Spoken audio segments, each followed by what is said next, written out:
Hello viewers, আমরা যারা দেশি মুরগি পালি তারা একটা ভুল করি।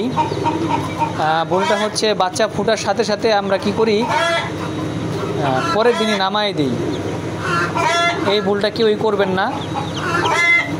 কারণ হলো যে বাচ্চা ফুটার মিনিমাম 5 থেকে 1 সপ্তাহ মার সাথে এরকম বক্সে রাখতে চেষ্টা করবেন। তাহলে কি হয়, বাচ্চাগুলোরে মা পর্যাপ্ত পরিমাণ দেয়, তা দেয়, ঠিক আছে, তার ফলে বাচ্চাগুলো স্ট্রং থাকে। আর যদি আপনি রাস্তায় ছেড়ে দেন বা নামায় দেন মাটিতে, তাহলে কি করবে, ময়লা খাবে, বালুগুলো খাবে, তখন দেখা গেছে বাচ্চাগুলো বেশিরভাগ অসুস্থ হয়ে তখনই মারা যায় অনেক বাচ্চা। তো ভিউয়ার্স, আমার এই বাচ্চাগুলি যখন ফুটছিল তখন খুবই দুর্বল ছিল, ওদের তার দরকার ছিল, কিন্তু এই যে এখন আমি এখানে রাখাতে আল্লাহর রহমতে দেখেন বাচ্চাগুলি।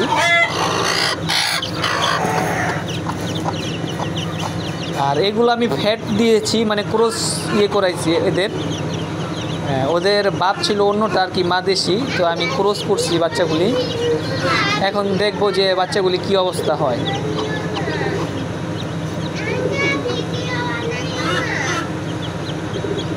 এই যে বাচ্চাগুলি দেখেন কত চঞ্চল। আজকে নিয়ে ওদের বয়স হচ্ছে 3 দিন, ঠিক আছে। প্রথম দিন 2 দিন একটু ঝামেলা ছিল, একটু হয়েছে, কিন্তু এখন আল্লাহর রহমতে বাচ্চাগুলো ফুরফুরা। এটার একমাত্র কারণ হচ্ছে যে বক্সে রাখার কারণে। আর রাত্রে পুরো ঢেকে দিই আমি। বাচ্চাগুলোর তায়ের পর্যাপ্ত পরিমাণ প্রয়োজন হয়, এখান থেকে পেয়ে যায় ওরা মার।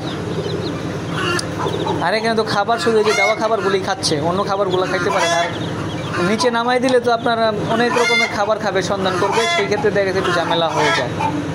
বাচ্চাগুলি বদহজম হয়, প্যারালাইসিস হয়ে মারা যায়।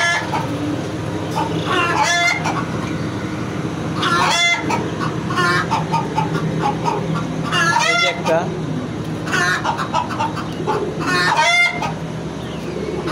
এই যে হচ্ছে আমার ঘরের বাচ্চা, এই যে আমার ঘরের বাচ্চা, এই যে একটা, এগুলো হচ্ছে আমার ঘরের বাচ্চা। এই যে একটা ডিম পারবে সম্ভবত এখানে পড়ছে। এই যে ঘরের বাচ্চা, এই যে চিপায় একটা,